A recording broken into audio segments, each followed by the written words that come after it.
ಅವ್ರಿಗೆ ಹೋಗೋದು ಮಾತ್ರ ಗೊತ್ತು, ಒಳಗಡೆ ಹಳಿ ಬರೋದು ನೆನಪಾಗೋದಿಲ್ಲ. ಎರಡನೇದಾಗಿ ಎಮ್ಮೆಯನ್ನ ನೀರಲ್ಲಿ ಬಿಡಬಾರ್ದಂತೆ. ಎಮ್ಮೆ ಒಂದ್ಸಲ ನೀರಲ್ಲಿ ಹೋಗ್ಬಿಟ್ರೆ ಹೊಳ್ಳಿ ಅದು ಬರಬೇಕನ್ನೋ ಕಲ್ಪನೆ ಇರಲ್ಲ. ಹಾಗೆ ಒಬ್ಬ ಭಾಷಣಕಾರ ಕೈಯಲ್ಲಿ ಅಂತಲ್ಲ ಮಾಡಿ ಕೊಡಬಾರ್ದಂತೆ. ಅವರಿಗೆ ಸ್ಟಾರ್ಟ್ ಮಾಡೋದು ಒಂದೇ ಗೊತ್ತಿರುತ್ತ, ಎಂಡ್ ಮಾಡೋದು ಗೊತ್ತಿರಲ್ಲಂತೆ. ಆದ್ರೆ ಆಲ್ರೆಡಿ ಸಮಯ 1 ಗಂಟೆ 15-20 ನಿಮಿಷ ಆಗಿರೋದ್ರಿಂದ ತಾವೆಲ್ಲರೂ ಕೂಡ ಹೆಣ್ಮಕ್ಳು ತುಂಬಾ ಇಷ್ಟಪಡುವಂತ ವಸ್ತು ಯಾವುದು? ಬಂಗಾರ. ಸರ್, ಬಂಗಾರ 1 ತೊಲೆ ಅಂದ್ರೆ ಅದು ಇರೋದು 10 ಗ್ರಾಮ್. ಎಷ್ಟಿರುತ್ತೆ? ಎಷ್ಟಿದೆ ರೇಟ್ ಅದಕ್ಕೆ? 80-90 ಸಾವಿರ ರೂಪಾಯಿ ಕೇವಲ. ಇಷ್ಟಿರುತ್ತಲ್ಲ 10 ಗ್ರಾಮ್ ಅಂದ್ರೆ ಇಷ್ಟಿರುತ್ತೆ ಸರ್. ಯಾಕೆ ಈ ಉದಾಹರಣೆಯನ್ನು ಕೊಡ್ತಾ ಇದ್ದೀನಿ ಅಂದ್ರೆ, ಎಷ್ಟು ಹೊತ್ತು ಮಾತಾಡ್ತೀವಿ ಅನ್ನೋದಕ್ಕಿಂತ ಹೆಂಗ್ ಮಾತಾಡ್ತೀವಿ ಅನ್ನೋದು ಬಹಳ ಮುಖ್ಯವಾಗುತ್ತೆ. ಅದನ್ನೇ ನಾವು ಗುಣಮಟ್ಟ ಅಂತ ಕರಿತೇವೆ. ಹಾಗಿರೋದ್ರಿಂದ ಯಾವ ಜನ್ಮದ ಸೌಭಾಗ್ಯವೋ ಏನೋ, ನನಗೆ ಇಡೀ ಕಾರ್ಯಕ್ರಮವನ್ನು ನೋಡಿದಾಗ ನನಗೆ ಇದು ಸುರಭಿ ಭವನ ಅನಿಸ್ತಾ ಇಲ್ಲ, ಬೀದರ್ ಜಿಲ್ಲೆಯ ಬಸವ ಕಲ್ಯಾಣದಲ್ಲಿ ಅಣ್ಣ ಬಸವನ ಕಡೆ ಅಂತ ಅನುಭವ ಮಂಟಪವಾಗಿ ಈ ಒಂದು ಸಭೆ ಸಮಾರಂಭವನ್ನು ಕಾಣ್ತಾ ಇದೆ. ಅದಕ್ಕಾಗಿ ಹೇಳ್ತಾರೆ ಸರ್ವಜ್ಞನವರು, ಕೊಟ್ಟಿದ್ದು ತನಗೆ ಬಚ್ಚಿಟ್ಟಿದ್ದು ಪರರಿಗೆ, ಕೊಟ್ಟಿದ್ದು ಕೆಟ್ಟಿದ್ದನ ಬೇಡ ಮುಂದೆ ಕಟ್ಟಿಟ್ಟ ಬುದ್ಧಿ ಸರ್ವಜ್ಞ ಅಂತ. 12ನೇ ಶತಮಾನದ ಅಣ್ಣ ಬಸವಣ್ಣ ಬೀದರ್ ಜಿಲ್ಲೆಯ ಬಸವ ಕಲ್ಯಾಣದಲ್ಲಿ ಅನುಭವ ಮಂಟಪವನ್ನ ಕಟ್ಟಿ, ಆ ಅನುಭವ ಮಂಟಪದ ಅಧ್ಯಕ್ಷರನ್ನಾಗಿ ಯಾರನ್ನು ಮಾಡ್ಬೇಕಂತ ಇಡೀ ಪ್ರಪಂಚದಂತ ಮಹಾನ್ ಜ್ಞಾನಿಗಳನ್ನ ಹುಡುಕಾಡ್ತಾ ಹೋಗ್ತಾನೆ.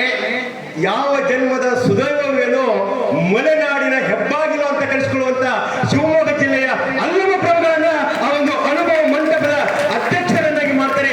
12ನೇ ಶತಮಾನದಲ್ಲಿ ಅಣ್ಣ ಬಸವಣ್ಣನವರು ಶೂನ್ಯ ಪಟ್ಟದ ಅಧಿಪತಿಯನ್ನಾಗಿ. ಇವತ್ತಿನ ದಿನ ಯಾವುದು ಅಂದ್ರೆ ಅದು ಅಂತಾರಾಷ್ಟ್ರೀಯ ಮಹಿಳಾ ದಿನಾಚರಣೆ. ಅಂತಾರಾಷ್ಟ್ರೀಯ ಮಹಿಳಾ ದಿನಾಚರಣೆ ಆಚರಣೆ ಮಾಡೋದಕ್ಕೆ ಒಂದು ಬಹುದೊಡ್ಡ ಉದಾಹರಣೆ ಅಂದ್ರೆ ಅದು ಕನ್ನಡದ ಮೊದಲ ಕವಿಯತ್ರಿ ಅಕ್ಕ ಮಹಾದೇವಿಯವರು. ಅದು ಕೂಡ ಈ ನಾಡಿನವರೇ ಅಂತ ಹೇಳೋದಕ್ಕೆ ಅತ್ಯಂತ ಹೆಮ್ಮೆ ಅನಿಸ್ತಾ ಇದೆ. ಆ ಇಡೀ ಅನುಭವ ಮಂಟಪದಲ್ಲಿ ಒಬ್ಬ ಮಹಾನ್ ಚೇತನರಾಗಿ ಇಡೀ ಪ್ರಪಂಚದಕ್ಕೆ ಹೆಣ್ಣು ಮಗಳು ಹೇಗೆ ಬದುಕಬೇಕು ಅನ್ನೋದನ್ನ ಇಡೀ ಪ್ರಪಂಚಕ್ಕೆ ಒಬ್ಬ ಆದರ್ಶ ಮಹಿಳೆಯಾಗಿ ನಮ್ಗೆಲ್ಲ ಕೊಟ್ಟಂತ ಮಹಿಳೆ, ಅದು ಈ ಪುಣ್ಯ ಭೂಮಿ. ಅದು ಯಾವುದಂದ್ರೆ ಶಿವಮೊಗ್ಗ ಜಿಲ್ಲೆ ಅಂತ ಹೇಳಕ್ ಇಷ್ಟಪಡ್ತಾ ಇದ್ದಾರೆ.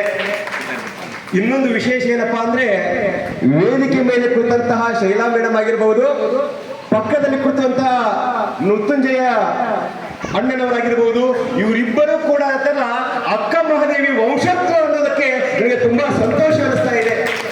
ಅವರ ಜೊತೆ ಈ ಹುಡುಗ ವೇದಿಕೆ ಹಂಚಿಕೊಳ್ಳೋದು ಯಾವ ಜನ್ಮದ ಅದು ಸುದೈವೋ ಏನೋ. ಅದಕ್ಕೆ ಹೇಳ್ತಾರೆ ಒಬ್ಬ ನಾನುಡಿಯಲ್ಲಿ, ಭಾವಶುದ್ಧಿ ಇದ್ರೆ ಭಾಗ್ಯಕ್ಕೇನು ಕಡಿಮೆ ಅಂತ. ಹಾಗಾಗಿ ನಮ್ಮ ಮನಸ್ಸು ಪಾವಿತ್ರ್ಯತೆಯಿಂದ ಕುಡಿದ್ರೆ ಅಣ್ಣ ಬಸವಣ್ಣನ ಆ ಒಂದು ದೊಡ್ಡ ವೇದಿಕೆಗೆ ಹೇಗೆ ಅಲ್ಲಮ ಪ್ರಭುಗಳಿಗೆ ಒಂದು ಅವಕಾಶ ಇತ್ತೋ, ನಿಮ್ಮೆಲ್ಲರ ಒಂದು ಸುದೈವದಿಂದ ಏನೂ ಅರಿಯದ ನಮ್ಗೆ ಮೇಡಮ್ ಅವರು, ಸುಮಂಗಲ ಮೇಡಮ್ ಅವರು ವಿಷಯ ಕೊಟ್ಟಿದ್ದಾರೆ. ಏನ್ ಗೊತ್ತಾ? ಮಹಿಳೆ ಮತ್ತು ಕೌಟುಂಬಿಕ ಜವಾಬ್ದಾರಿ ಅಂತ. ಈಗ ನಾನು 3-4 ವರ್ಷಗಳಾಯ್ತು ಕೌಟುಂಬಿಕ ಜೀವನಕ್ಕೆ ಕಾಲಿಟ್ಕೊಂಡು.